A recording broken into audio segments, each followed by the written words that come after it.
얘기.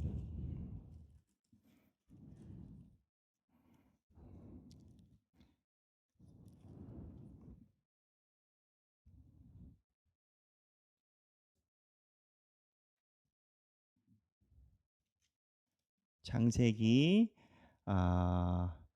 16장 15절 16절 창세기 16장 15절 16절 제가 읽겠습니다. 하갈이 아브람의 아들을 낳음에 아브람이 하갈이 낳은 그 아들을 이름하여 이스마엘이라 하였더라. 하갈이 아브람에게 이스마엘을 낳았을 때 아브람이 86세였더라. 아멘. 이 말씀은 살아계신 하나님의 말씀입니다.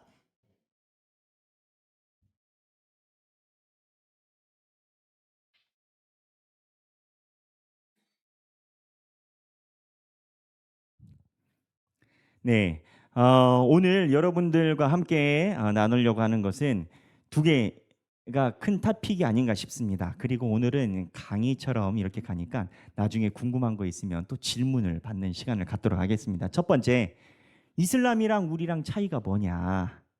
이거 질문 많아요. 여러분들도 궁금하시죠? 두 번째, 지금 이스라엘은 왜 이 난리가 났냐? 그리고 해결책은 뭐냐? 이게 이제 가장 많은 질문 중에 하나입니다. 그래서 오늘 여러분들과 함께 그 내용을 간단히 일단 설명을 드리겠어요. 세계 3대 종교라고 따지면 먼저 이슬람이 있고요. 이슬람이 있고 그 다음에 유대교가 있고 그리고 우리가 믿고 있는 기독교, 이렇게 세 개를 3대 종교로 본다고 치면 이 3대라는 것은 인구 숫자가 아닙니다. 지금 말하고 있는 대로 인구 숫자로 얘기를 하면 이렇게 얘기할 수는 없고 유대교 때문에 이렇게 보면 이 셋의 차이가 뭔가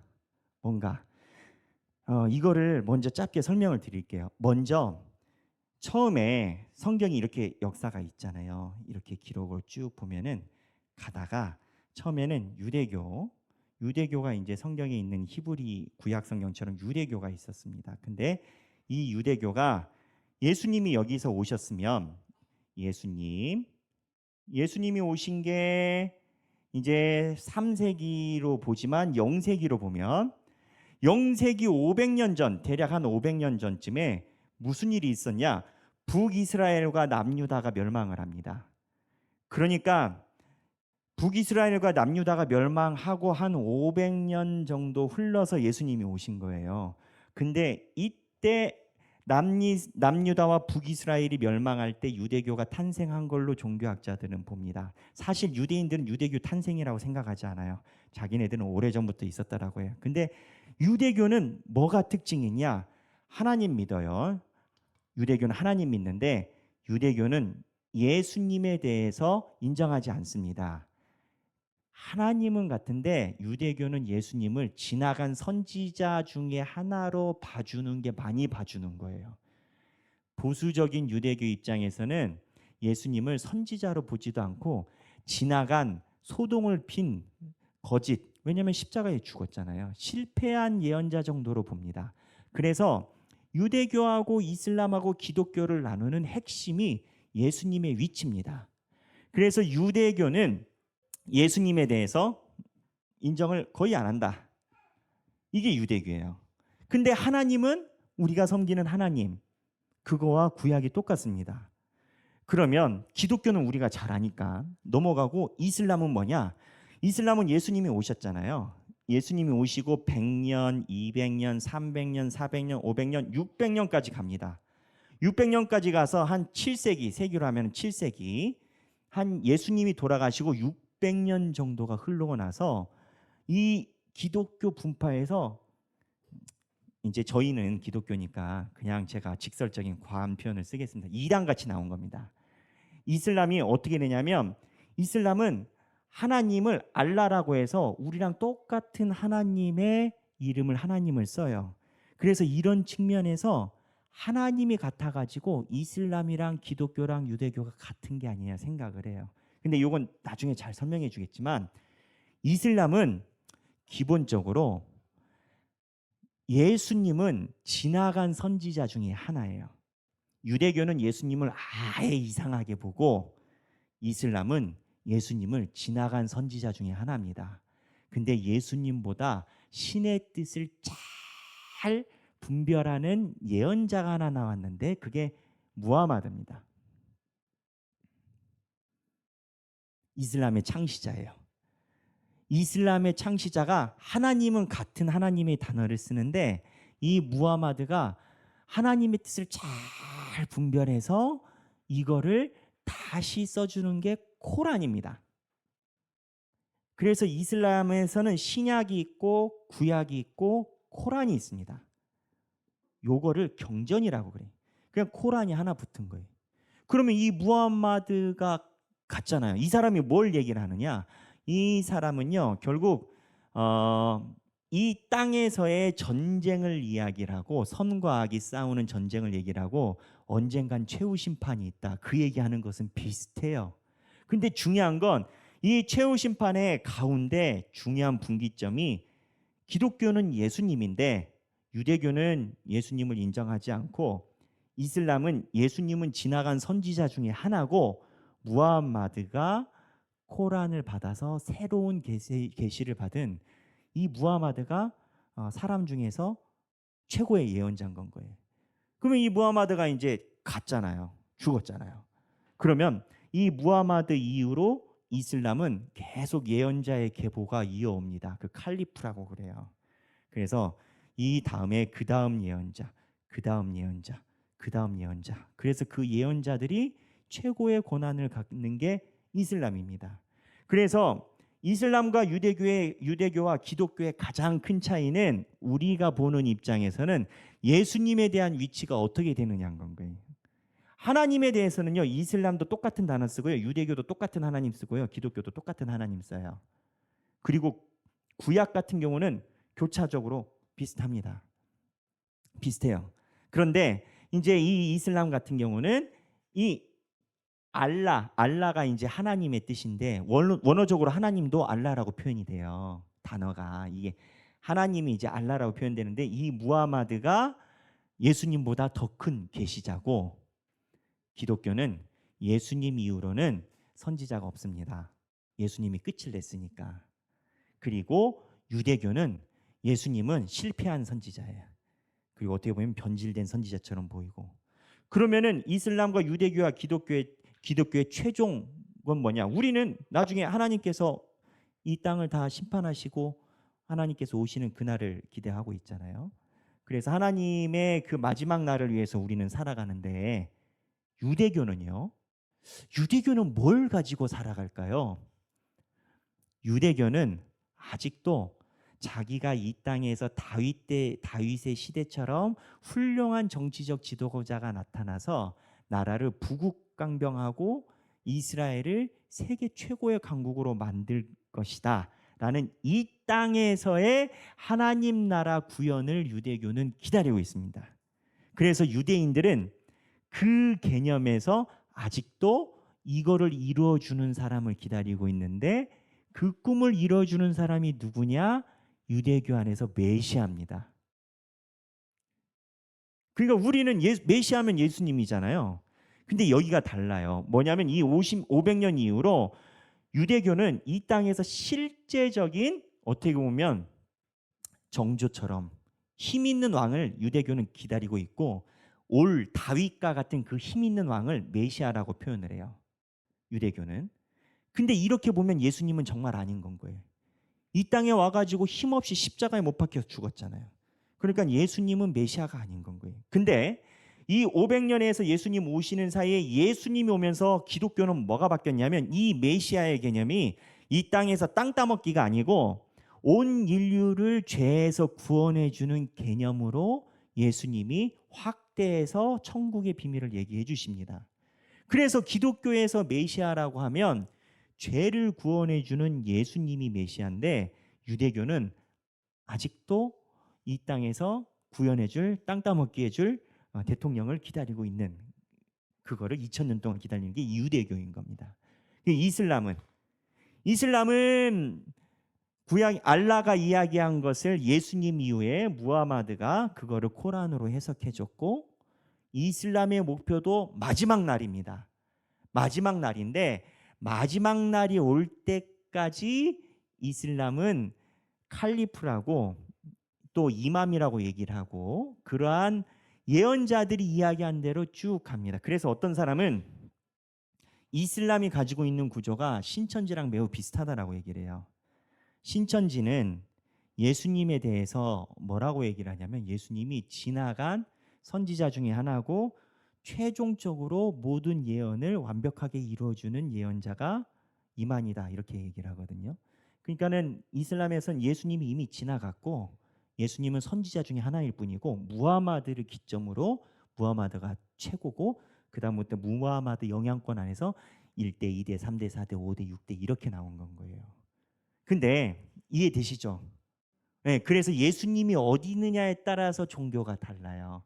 하나님에 대한 개념도 같지만 사실은 다릅니다. 짧게 얘기를 하면 이슬람하고 유대교가 가지고 있는 하나님에 대한 개념은 쉽게 얘기를 하면 삼위일체 하나님이 아닙니다. 그러니까 우리 기독교는 하나님이 우리가 예배 드릴 때 이곳에 와서 함께 해주시고 성령님으로 감동 감화하시고, 마태복음 28장에 하면 아버지와 아들과 성령의 이름으로, 그래서 세 분의 이름으로 활동하라고 예수님이 얘기하시잖아요. 우린 삼위일체잖아요. 그래서 우리 기독교는 하나님이 어쩌면 내 친구와 같고 어쩌면 아버지 같고 함께 해주시고 내주하시는 하나님 개념을 우린 갖고 있거든요. 근데 이슬람은 절대 그러지 않습니다. 이슬람은 하나님은 전지전능하시고 신이고 나머진 종이에요. 그래서 하나님과 인간관계는 갑과 을의 관계입니다. 하나님은 사랑이시다. 이슬람도 친절을 강조해요.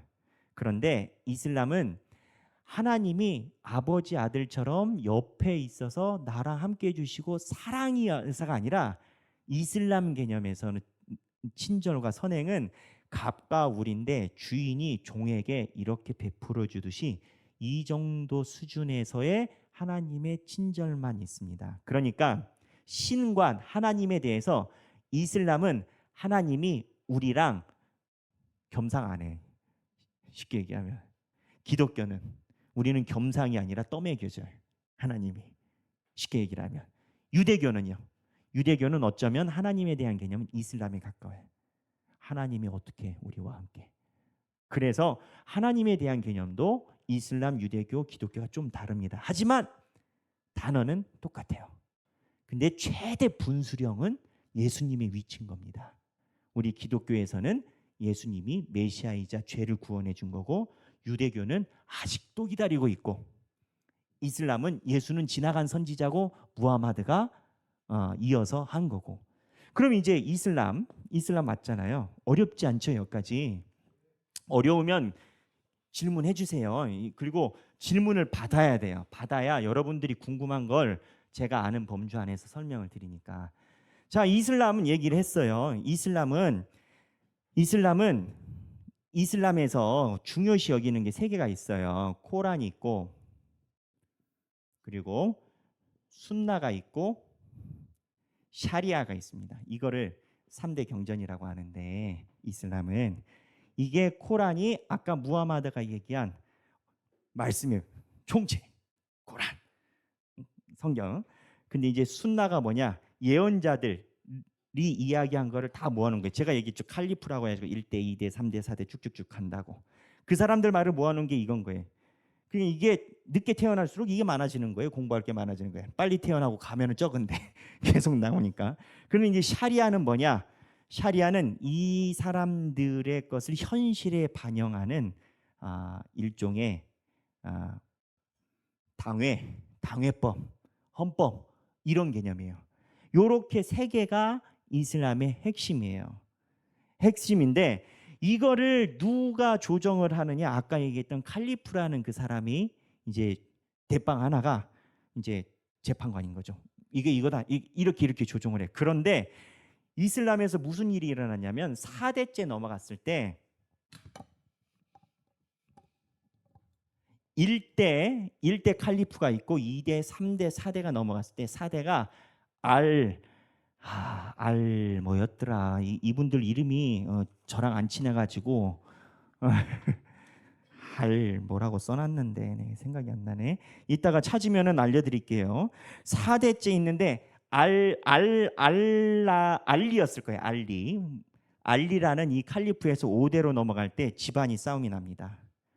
왜 집안이 싸움이 나냐? 아까 코란, 그다음에 순나, 샤리프가 있다고 했잖아요. 요 세 개가 있는데 이 알리가 넘어갈 때 쉽게 얘기해서 한쪽 판은 야 코란, 순나, 샤리프 법대로 하자. 이 중심으로 리더를 계승하는 거다. 근데 다른 쪽에서는 뭐라고 얘기를 하냐면 아니 알리가 이 사람이 뛰어난 사람이니까 이 사람 아들들이 이어받아야 된다. 서로 직계가 이어받아야 된다. 그래서 싸움이 납니다. 그래서 이게 그 사람 직계대로 집안대로 가야 된다가 하는 게 시아파. 그 다음에 여기가 순위파. 그래서 순위파가 한 80% 되고요. 시아파가 한 10%에서 15% 됩니다. 그 다음에 나머지 세 번째는 수피라는 파가 있는데 수피 말고 종파가 이슬람도 여러 개가 있습니다. 그래서 이 순위파는 경전 중심이고 시아파 쪽은 소위 직통계시 중심이에요. 이 사람들은 대빵이 얘기해서 나 오늘 계시 받았다. 오늘 다 물 마시지 마. 그럼 다 안 마시는 거예요. 근데 순위파 같은 경우는 그게 어디 써 있는데 이런 식으로 이제 나눠진 거예요. 문제는 순위파와 이 시아파가 역사적으로 이 싸움을 할 때 그냥 싸움을 한 게 아니고 서로 죽이고 난리가 났습니다. 그래서 이 시아파를 순위파가 당연히 80%나 되니까 축출하고 죽이고 학살했습니다. 그래서 이슬람이 이 순위 계열하고 시아 계열의 나라가 쪼개져 있습니다. 그래서 가끔 보면은 아랍에 있는 나라들인데도 이 아랍에 있는 나라들끼리 사이가 안 좋을 때가 있어요. 순위 시아 문제인 건 거예요. 그래서 이제 순위랑 시아가 사이가 안 좋은 상태에서 이슬람의 역사가 쭉 이어옵니다. 근데 이 안에서 뭐가 문제냐면 이제 여기서부터가 이제 현실적인 문제가 되는데 순위하고 시아가 있지 않습니까? 순위에도 시아에도 이슬람도 그 안에서 계파가 여러 개가 있습니다. 그래서 이슬람 안에서 이야기하는 중요한 이슬람인으로 해야 되는 오행육신이라는 행동 강령이 있습니다. 오행육신이라는 행동 강령이 있는데 이 오행과 육신이라는 행동 강령을 하는 것 중에 뭐가 있냐면 성전이 있습니다. 이거를 지하드라고 합니다. 성스러운 전쟁이라고 해요. 그 사람들이 이 지하드라고 하는 게 이 성스러운 전쟁을 이야기를 하는 겁니다. 이슬람 사람들이 왜 성전을 이야기를 하느냐? 아까 이야기한 것처럼 이슬람 사람들은 이 땅에서 선하게 살아서 마지막 날이 있을 거고 마지막 날이 오기 전에 자기가 선하게 살아야 심판받아서 천국 간다. 이 개념을 가지고 있어요. 근데 이 성전이 악과 싸우는 건데 이슬람의 기본 개념은 이 땅에서 악한 세력과 싸우는 건데 여기에 지하드가 두 개가 있습니다. 대지하드하고 소지하드. 대지하드는 뭐냐? 이게 악이 내 안에 있다. 내가 제대로 돌을 닦아서 선한 사람이 되면 천국을 다스린다. 이게 이제 대지하드인데 소지하드가 문제입니다. 소지하드는 외부에 대한 한 거예요. 그러니까 나쁜 사람들과 싸우든지 아니면 외부의 문화를 바꾸든지 이거에 대한 한 건데 이슬람이 이 소지하드에서 강경파 그리고 중도 근대파라고 하죠. 근대파 그다음에 온건파 요렇게 세 파가 나눠집니다. 이 중에 제일 어려운 게 이 강경파입니다. 이 강경파가 이슬람에서 한 10% 정도를 차지합니다. 그리고 공교롭게 이거는 조금 의견이 많이 다르지만 직통계시 시아 쪽에 많이 있습니다. 왜냐하면 코란에서는 강경을 취하는데 제약이 있어요. 그래서 코란에서는 누구를 무고한 사람 피를 흘린다든지 인질로 잡는다든지 이거를 코란에서는 금지시켜 놨어요. 근데 아까 얘기했던 시아파는 직통계시니까 코란보다 직통계시가 중요하니까 이 강경파가 한 10% 정도 있는데 이 강경파 때문에 어려움이 일어납니다. 그러면 이 10%면 인구가 몇 명이냐? 현재 이슬람이 보수적인 집계에 의하면 그러니까 보수적인 집계라면 조금 잡은 집계죠. 기독교가 보수적인 집계에 의하면 전 세계 인구의 한 24억 정도로 본다고 합니다. 24억 기독교가. 이 기독교는 개신교랑 다 합친 거예요. 근데 이슬람이 몇 명이냐? 16억. 자, 그러면 더하기 빼기 해볼게요. 16억의 10%는 몇 명이에요? 1억 6천이죠. 1억 6천이 강경파인 거예요.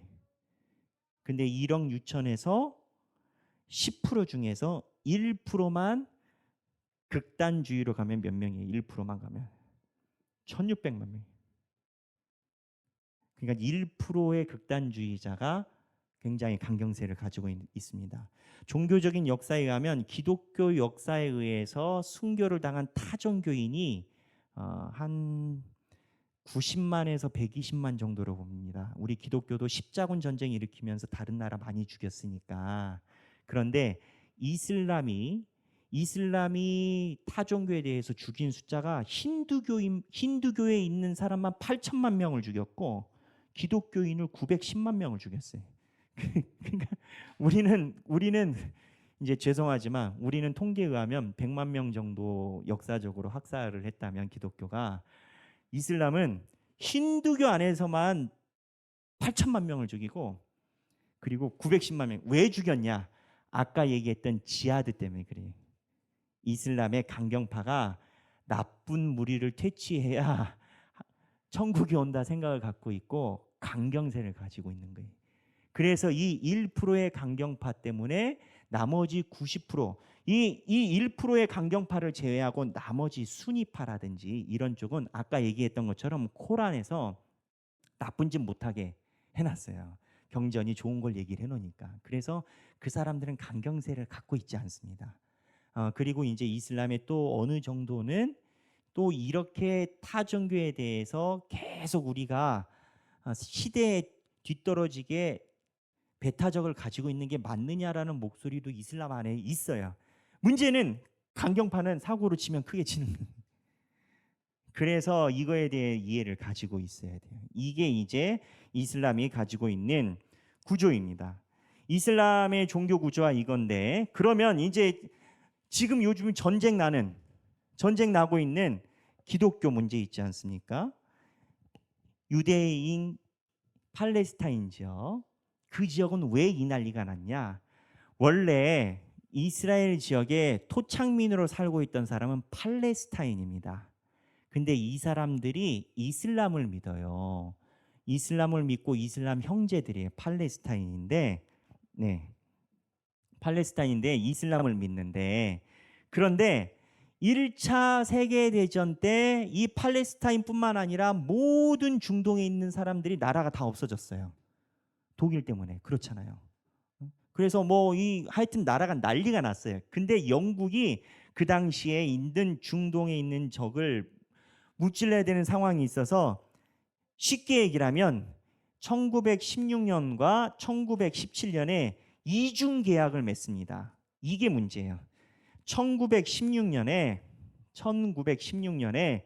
맥마흔이라는 사람이 이 사람이 고등법관인데 뭐라고 얘기하냐면 야 팔레스타인 너희들 나라를 찾으면 땅을 줄게. 16년에 약속을 했어요. 근데 1917년에 외무부 장관 똑같은 영국이에요. 영국의 외무부 장관인 벨푸어라는 사람이 17년에 1년 후에 유대인에게 야 전쟁 끝나면 너희들한테 땅 줄게. 한 땅 가지고 두 나라를 얘기를 한 거예요. 이게 시작인 거예요. 그러니까는 영국이 두 양쪽에다가 약속을 한 거예요. 그러면 왜 양쪽을 약속했냐? 이 팔레스타인도 나라를 잃고 있었기 때문에 팔레스타인을 땅을 준다가 이슬람권에 힘을 얻는데 도움이 됐었고, 유대인들은 부호가 있었는데 유대인들은 돈이 많으니까 영국에 군사 자금을 대줬어요. 그러니까 그거에 대한 이 벨푸어는 선언까지 했습니다. 영국 정부에서. 그러니 팔레스타인도 문서를 가지고 있고 유대인도 문서를 갖고 있는 거예요. 영국이 2번이나 찍어줘 가지고. 그래서 이게 어떻게 됐냐? 2차 세계대전이 끝나고 1946년에 이제 해방이 돼서 나라를 해야 되잖아요. 나라를 해야 되니까 영국에서 야, 그러면 우리 적절하게 좀 어떻게 반띵하자. 그래가지고 유대인 땅하고 팔레스타인 땅을 이렇게 나눠가지고 반절합니다. 근데 이게 입장이 다른 게, 팔레스타인들은 원래 자기네 땅인데 왜 반띵이냐? 다 우리 건데. 이건 거고, 유대인들은 없던 땅이 생겼으니까 감사하다. 그래서 유대인들은 1948년 5월에 자기 정부 수립 선언을 해버립니다. 1948년 5월. 우린 제주도를 가는데 여긴 수립 선언을 한 거예요. 5월에. 1948년 5월에 수립 선언을 하면서 이거를 보고 중동에 있는 이슬람권들이, 팔레스타인이 이슬람이니까 난리를 칩니다. 이게 무슨 소리냐? 그 한번 지도 보여주시겠어요? 지도 보면, 네, 이거요, 이거. 자, 이거 보면 처음에 여기 47년도 지도예요. 47년도. 이게 유대인들이 이만큼 살고 있었고, 팔레스타인이 녹색이 팔레스타인입니다. 이렇게 살고 있었어요. 근데 이제 유대인들이 이거 어떻게 살고 있었냐? 해방을 하고 있지 않았지만 팔레스타인한테 돈 주고 샀어요. 부동산 매매를 해가지고. 유대인들은 여기에 들어오는 것이 모든 민족의 소원이기 때문에 여기에 와가지고 살려고 이렇게 들어왔는데, 이 당시에서 47년에 팔레스타인이 원래 이 땅이었는데 47년도에 벨푸어 선언을 해서 야, 반띵하게, 반띵 정신. 그래서 요렇게 쪼개집니다. 이스라엘이 많아지고 팔레스타인이 적어져요. 이제 이스라엘이 아마 로비나 이런 거를 잘 했겠죠. 그리고 여러 가지 상황을 잘 했겠죠. 그래서 반절되면서 여기 팔레스타인에 있는 사람들이 동과 서로 이렇게 나눠지면서 이렇게 되니까 어떻게 되냐면은, 야, 이러면 안 되겠다. 우리 이거 되게 불만이야 해가지고 중동에 있는 중동 연합군이 1차, 2차, 3차, 4차에서 전쟁을 치고 들어옵니다. 근데 아시겠지만 1차 중동 전쟁, 2차 중동 전쟁, 3차 중동 전쟁, 최근 70년도 시리아 4차 중동 전쟁까지 해서 이스라엘이 대승을 합니다. 대승을 해서 이스라엘이 이렇게 먹어버려요. 사실은 이것도 없어요. 이렇게 돼버려요. 이거 먹어버리고 나중에 지도 보면 여기 밑에가 이제 시나이 반도고 여기가 이집트거든요. 이집트까지 이스라엘이 먹어버립니다. 이스라엘이 전쟁에 이겨버려가지고. 그래서 이스라엘이 어떻게 하냐면, 이스라엘이 전쟁을 이기니까 팔레스타인이 사실 여기도 다 먹혔는데 국제적으로 이렇게 얘기를 해가지고, 첫째, 이스라엘이 이집트까지 다 이기고 사우디아라비아 다 쳐서 이겼는데 거기를 통치할 힘이 안 돼요. 인구가 적어서. 이스라엘은 통치하고 싶지도 않아요. 그래서 어떻게 했냐면, 야, 이거 줄게 하고 뱉어냈어요. 이스라엘이 뱉어내고, 이스라엘 안에 살면서 그 대신 우리가 이 땅은 다 먹었으니까 우리가 원하는 대로 좀 가야 되겠다 하면서 이 이스라엘을 이쪽에 있는 정착민하고 팔레스타인 요 두 구역만 내주고 이스라엘이 다 점령을 합니다. 근데 이게 여기서 이제 얘기가 달라요. 여기서 국제적으로 연구를 해보니까 의견이 달라요. 이스라엘이 무력으로 다른 나라를 정복하는 것이 국제법 위반이다. 이렇게들 얘기를 해요. 근데 다른 쪽에서는, 저는 이게 조금 더 현실적으로 설득력 있는 것 같은데, 이스라엘은 전쟁을 먼저 시작한 게 아니에요. 중동이 쳐들어왔지. 왜 쳐들어왔냐고요? 이 벨푸어 장관이 반띵 정신 요거 때문에 중동이 화가 나가지고 쓸어버리겠다 해가지고 쳐들어와서 방어 전쟁을 했지. 민수기에 방어 전쟁 나오죠. 방어 전쟁 4번 했는데 대승을 해버린 거예요. 그러니까 사실은 이스라엘은 이 땅을 다 점령을 한 거죠. 나라가 없어진 거죠, 팔레스타인이. 근데 아랍이 시끄럽고 이게 전쟁이 안 끝날 것 같고 하니까 이스라엘이 두 군데를 뱉어냅니다. 하나는 여기하고 이쪽을 뱉어내요. 이거를 웨스트뱅크라고 얘기하는 서안 지구고 이쪽이 가자입니다. 근데 여기를 뱉어낼 때 이것도 선을 이렇게 명확하게 나눴었어야 되는데 그게 안 된 것이 이런 식으로 예전부터 이스라엘 사람들이 팔레스타인 사람들에게 한 푼 두 푼 줘가지고 부동산 매매를 해서 자기 사유지가 여기 이렇게 많이 들어있어요. 근데 여기를 아무데나 샀겠어요? 땅값 좋은 데를 샀지. 그러니까 이거를 맘 같아서는 정리해서 이렇게 정리하고 하고 싶은데 그렇게 정리하기 힘든 상황인 건 거예요. 그래서 이쪽 서쪽이랑 동쪽에 팔레스타인 지역을 줬지만 이스라엘 사람이랑 팔레스타인 사람이 공존을 하게 된 거예요. 근데 이스라엘이 전쟁에서 이겼고 힘이 강하니까 팔레스타인 사람들이 테러를 하기 시작을 합니다. 원래 약소국이 테러를 하는 거잖아요. 그러니까 이스라엘이 테러하는 그거에 맞대응하고 자국민을 지키려고 여기 이제 하얀 게 정착촌인데 이 정착촌에 군대를 집어넣습니다. 경찰을.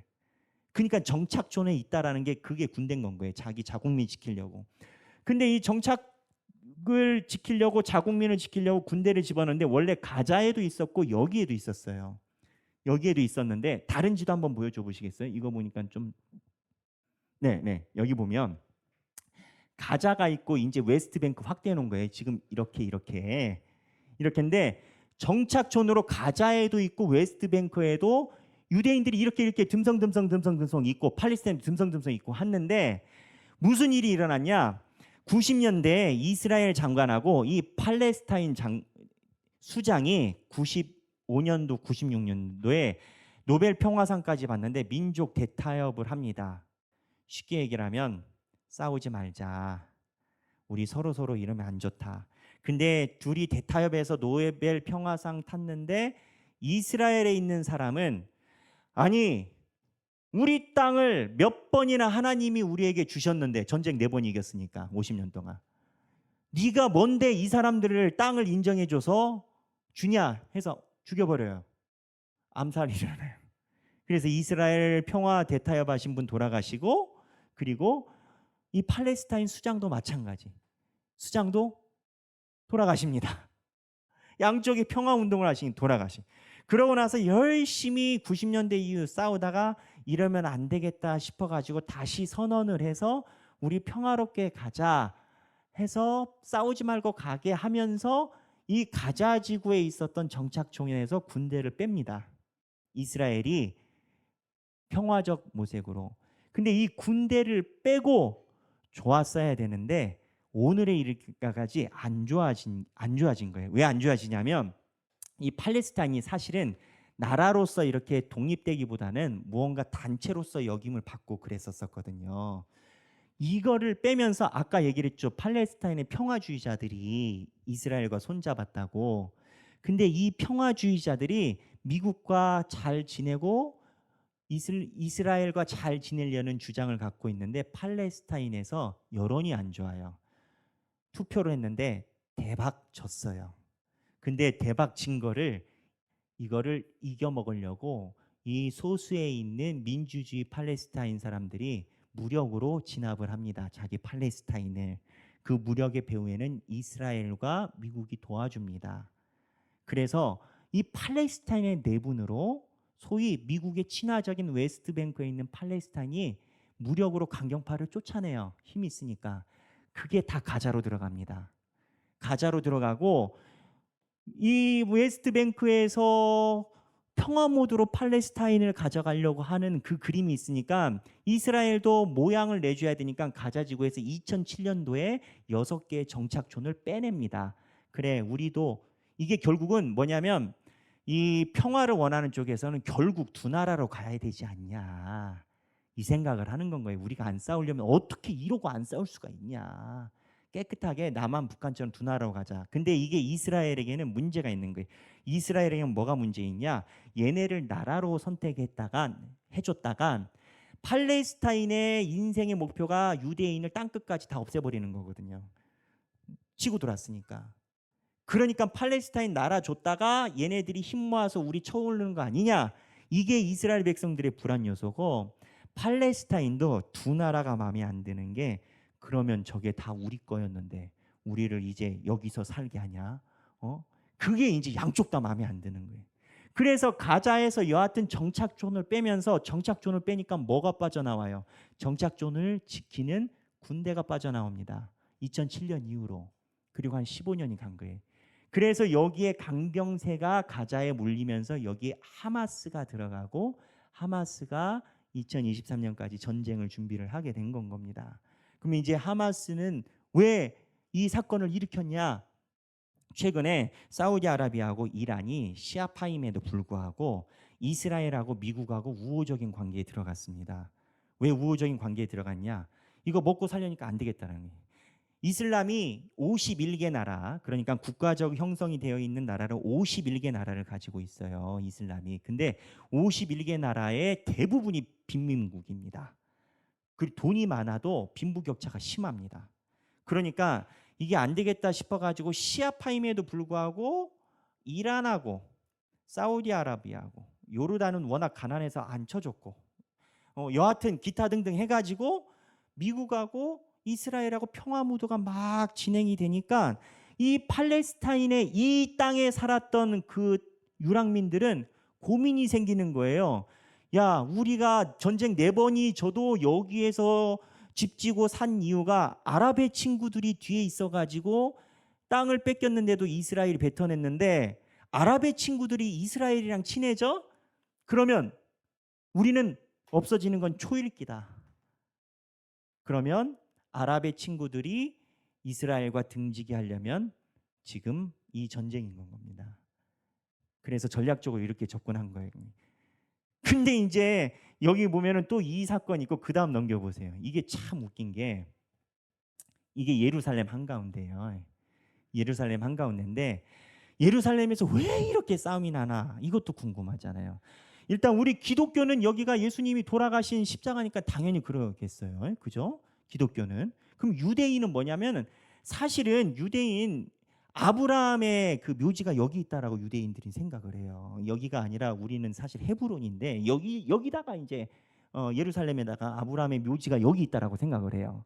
근데 그래요. 유대인은 그래, 아브라함 묘지 쳐준다, 인정. 그럼 이슬람은 왜 그러냐? 이슬람 쟤네들은 왜 그런가? 모하마드라는 게. 근데 이슬람은, 그 다음 지도 보여줘 보세요. 이슬람이 3대 성지가 있습니다. 이슬람은 이슬람 교인으로서 3대 성지를 죽기 전에 꼭 순례를 다녀야 돼. 첫 번째, 모하마드가 아브라함하고 이삭하고 같이 해서 모하마드가 사역했던 태어난 곳 메카, 죽은 곳 메디나. 근데 이 사람들 전통에 희한한 게 뭐가 있냐면, 이 모하메드가 갑자기 이상한 말 같은 거에 이끌려서 환상으로 아브라함 묘지 위로 가가지고 계시를 받았다는 거예요. 그래서 거기서 코란을 능통했다라는 거예요, 실제로. 그래서 그 모하메드가 무언가, 이슬람이 아까 경전 중심이어서 굉장히 논리적입니다. 법전도 많고요. 이슬람은 기적이 거의 없어요. 근데 이슬람의 유일한 기적이 뭐냐? 이 모하메드가 마치 바울이 삼층천 경험하듯이 뭔가 하늘로 이끌려 해가지고 예언을 받았는데, 그게 아브라함 묘지 위라는 거예요. 그래갖고 이게 다시 아까 사진요. 그 예루살렘 아까 이전 사진, 여기에 기독교하고 유대교하고 이슬람이 같은 묘지 위에 3층으로 뭉쳐 있는 거예요. 각자 성지라는 거예요. 그냥 누구 성지냐는 이런 거예요. 그래서 야, 우리 좀 정리 좀 해보자 해가지고, 여기 아르메니아라는 사람인데, 이제 우리가 이 그리스 종교인데 큰 틀에서는 기독교라고 얘기를 하지만 우리 입장에서는 이단입니다. 근데 이 아르메니아 사람들은 예수님이 돌아가시고 여기서 줄창 여기를 지켰어요. 인정, 너희 하나 먹어, 아르메니아. 그 다음에 기독교, 예수님 십자가, 그래 인정, 기독교 너희 구임. 이슬람, 야 우리 모함하다가 계시 받아가지고 그래 너희 인정. 이슬람. 유대인, 야 우리는 아브람, 그래 너희 인정. 이래서 이네 군데가 이제 구역이 된 거예요. 네 군데가 구역이 되고, 유대인들은 자기 인정에 여기에 통곡의 벽이라고 벽돌이 있습니다. 여기 위에서 벽돌을 두고, 여기에 보면은 여기에 알 악사 모스크라고 이슬람이 여기에다가 자기네 메카를 지었거든요. 성지라고. 이게 왜냐? 예루살렘에 성전이 세 번 지어졌어요. 첫 번째 솔로몬 때 지어졌고, 두 번째 수룹바벨 때 한 번 지어졌어요. 예수님 오기 전에. 근데 예수님 오기 전에 60년 전에 수룹바벨이 지은 성전은 완전 초토화됩니다. 그리고 역설적으로 헤롯 왕이 예수님 오시기 전에 몇 년 전부터 여기에다가 헤롯 성전을 짓습니다. 예수님이 간 건 헤롯 성전이에요. 성전이 세 번 세워져요. 근데 70년에 예수님 예언대로 디도라는 장군이 와서 이스라엘의 성전을 다 무너뜨려 버리잖아요. 왜냐하면 유대인들이 말 안 듣는다고. 그래서 무너지고 나서 여기가 무주공산이었는데, 이슬람이 무하마드 이후로 7세기 이후로 여기가 성지다 해가지고 자기네가 먹었을 때 여기다가 성전을 세워버린 거예요. 그래서 이 모스크가 그대로 있으면서 이 통곡의 벽에 유대인들은 저런 사탄의 무리들의 저 모스크는 언제 무너집니까? 하나님 저거 무너뜨려 주세요 기도하고 있고, 이슬람은 우리 땅인데 유대인들은 뭐더러 들어와 있느냐, 이게 지하던데 해서 여기서 난리가 나고 있고, 이게 이제 예루살렘의 상황인 겁니다. 최근에 유대인들이 이제 그 이스라엘에서 왜 이렇게 그 하마드에 대해서 얘기를 하냐면, 지금 정권이 이스라엘의 정권이 강경파 정권이에요. 그러니까 이 총리가 사실은 누구죠? 네타냐후인가요? 이 총리의 형님도, 제가 보니까는 그 총리의 형님이 예전에 중동 전쟁하고 뭐 전쟁 있을 때 특수부대 그래서 전사, 이슬람과 싸우다가 돌아가신 강경파 집안이에요. 그래서 이 네타냐후 이쪽 정부에서 고위 관료직들이 여기가 이슬람이 성전을 짓고 있으니까 들어가면은 난리가 나니까 웬만하면 정부 인사들이 안 들어갔는데, 군대를 끌고 여기 헤롯문부터 쫙 대동해서 여기를 들어가 버렸습니다. 그때 사람 죽고 난리가 났어요. 몇 년 전이에요. 그러니까는 지금 유대인 정부에서 수장들은 말은 그렇게 안 하지만 추정컨대 저 팔레스타인을 우리가 4번이나 저렇게 먹었는데 뱉어냈는데 끝까지 우기니까 밀어버리겠다. 이게 이제 강한 정부가 들어온. 그러니까 하마스가, 야 쟤네랑 외국 애들이 가까우면 우리는 지도에서 없어진다. 이제 이러한 긴장 관계 속에서 지금 있는 상황인 겁니다. 복잡하죠. 제가 얘기한 건 절반도 안 됩니다. 지금 절반도 안 돼. 머리 사납죠. 그러면 이제 여기서 우리의 기독교인의 자세는 어떻게 되냐 이건 거예요. 기독교인의. 예? 자, 아까 그 가자지구 있는 지도 한번 보여주세요. 가자지구 있는 지도. 네. 오늘 방송팀이 너무 수고 많으신데, 여기 가자지구에, 그 다음에 여기에 보면은 유대인들 정착촌이 있습니다. 사실 이번에 전쟁이 크게 나서 그렇지 유대인들은요, 몇 년 전에도 팔레스타인에서 이스라엘 어린아이 중고등학생 3명을 데려다가 살해한 일이 있었고, 강경파가. 그리고 이 살해한 것을 놓고 또 이 하마스 쪽에서 보복한다고 17세 된 이스라엘 쪽에서 하마스 이슬람 17세 소년을 데려다가 산채로 불로 태워서 죽인 사건이 있었어요. 17살 된 아이를. 그게 최근 일이에요. 저 광주 내려왔을 때 일이고. 그러니까는 이러한 일이 이스라엘과 팔레스타인은 거의 그냥 삶입니다. 삶. 보도만 안 됐지 최근에 10년 동안 이래저래 납치와 암살로 죽은 사람이 공식 집계로 100명이 넘는다고 해요. 근데 우리는 궁금하잖아. 왜 이 전쟁통에 사냐. 이스라엘 사람들은 그건 거예요. 왜 폭격이 있는데 자기 아이들을 여기서 키우냐. 그러면 이스라엘 사람들이, 당신은 우리의 마음을 모른다. 야훼가 주신 땅을 우린 떠나지 않을 것이다. 이게 이스라엘 사람. 근데 이슬람들은요, 2000년 동안 우리가 살았던 땅이다. 그러니까 이게 끝이 없는 거예요. 그럼 두 개로 쪽쪽해서 남과 북처럼 그렇게 해결하면 좋겠는데 그것도 반쪽에서는 또 양쪽 다 싫대. 너도 싫고 나도 싫네. 그러니까는 이스라엘 안에도 강경파, 온건파, 보수파 다 있고요. 이슬람 안에도 강경, 온건파 있고. 그리고 이제 이 테러 조직이 아까 얘기했던 주로 이제 시아가 많은데 이 시아들은요 거짓말이 가능합니다. 시아는 진리를 위해서는 자기가 이슬람이라는 것을 속여도 돼요. 그러니까 속여도 되는 그러한 직통계시 쪽 전통을 갖고 있으니까 테러를 해도 거짓말을 하고 숨어갑니다. 근데 이제 시아가 이해가 되는 게 순위 80%가 시아를 학살했다고 하잖아요. 만약에 물어봐서 시아라고 했는데 시아라고 했으면 10%도 안 남았을 거예요. 자기네들 살기 위해서 오랫동안 그 역사를 갖고 있는데 그 거짓말 괜찮은 정신이 테러에게 아주 적격인 건 거예요, 이게. 어저께 봤더니 자기네가 음악 축제할 때 이스라엘 사람들 죽인 것은 하마스의 행위가 아니다라고 공식 발표를 했더라고요. 내가 그걸 보고 참 얘네도 무리한다. 누가 봐도 지들이 다 했는데 안 했다라고 하네. 근데 거기 여론이 안 좋으니까 우리 아니라고 해.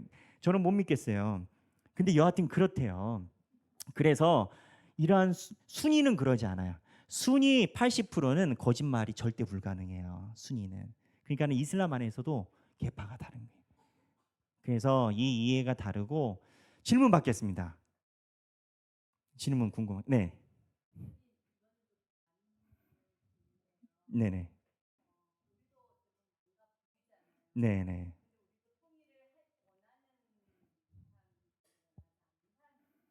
네네.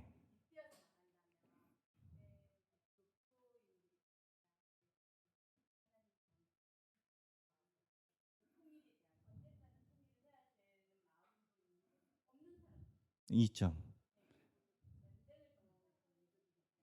음.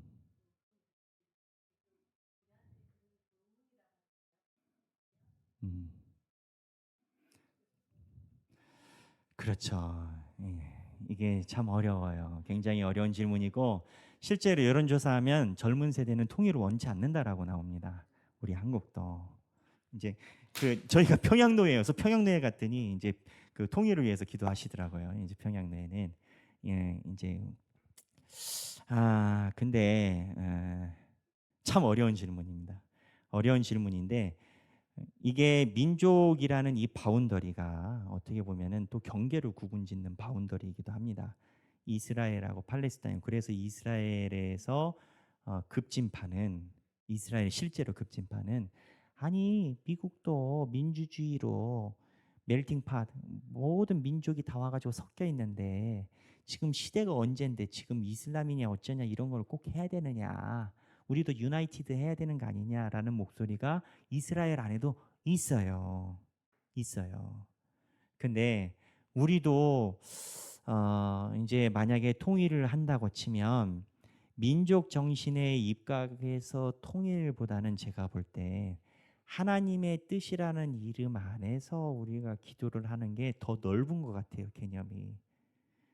왜냐하면 민족 정신으로 통일을 한다고 치면 북한은 아무리 생각해도 그 뿔난 황소 같은 김정일 이미지가 강하고 근데 하나님 안에서 형제 개념으로 접근해야 될 것 같은데 통일은 우리도 언젠간 되겠죠. 우리나라가 마지막 남은 분단 국가라고 하니까 그러면서 이제 또 하나 조금 다른 게 이 민족 개념이 이스라엘과 팔레스타인과 조금 다른 게 이스라엘과 팔레스타인은 이제 같은 민족은 아니에요.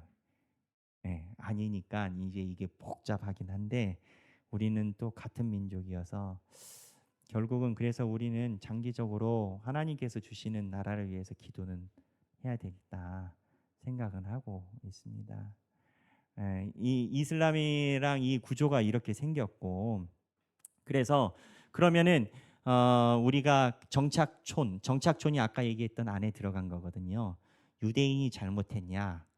그리고 누가 유대인이 국제법 위반이라고 많이 얘기를 해요. 그래서 저도 그 생각을 오래 갖고 있었어요. 근데 이게 국제법이 이게 애매해요. 이스라엘은 4번이나 땅을 뱉어냈거든요. 그러니까 이게 어떻게 보면은 그거는 나라와 나라가 전쟁을 했을 때 국제법이지 우리나라가 조선 총독부에서 나라가 없었잖아요. 그러니까는 나라와 나라로 여기지 않으면 국제법이 또 존중이 안 되는데 이스라엘은 몇 번이나 먹었다라는 거예요. 근데 이스라엘 입장에서 호혜적으로 뱉어냈다는 거예요. 그래서 이스라엘이 무조건 국제법을 위반하고 팔레스타인을 억압을 하고 있다. 이렇게 보기에도 좀 애매한 것 같아요. 그러면 이스라엘은 왜 다 안 치냐? 안 쓰냐? 왜 안 밀어버리냐? 힘이 있는데, 힘이 있을 때.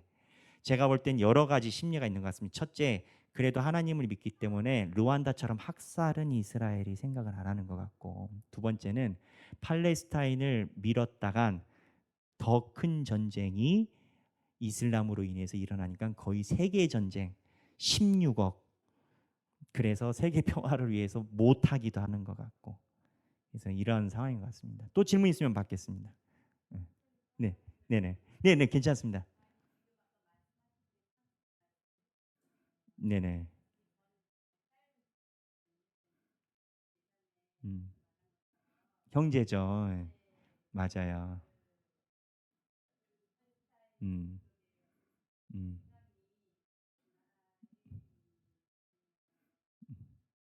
맞아요. 근데 이제 문제는 우리는 성경에서 그렇게 볼 수 있는데 이슬람은 부인합니다. 이슬람은 아브라함이 가나안을 간 적이 없어요. 그리고 이스마엘에 대해서만 이스마엘도 가나안에 간 적이 없고 아까 메카 중심으로 이스마엘이 있었어요. 그러니까는 그들이 우리 입장에선 성경을 바꾼 거죠. 근데 이슬람 입장에선 기독교들이 성경을 바꿨다라고 얘기를 해요. 양쪽 다 형제에 대한 증거가 존재한다면 가교례도 있겠는데 걔네들이 가진 코란과 우리가 다릅니다. 그게 문제입니다. 네네. 네. 네.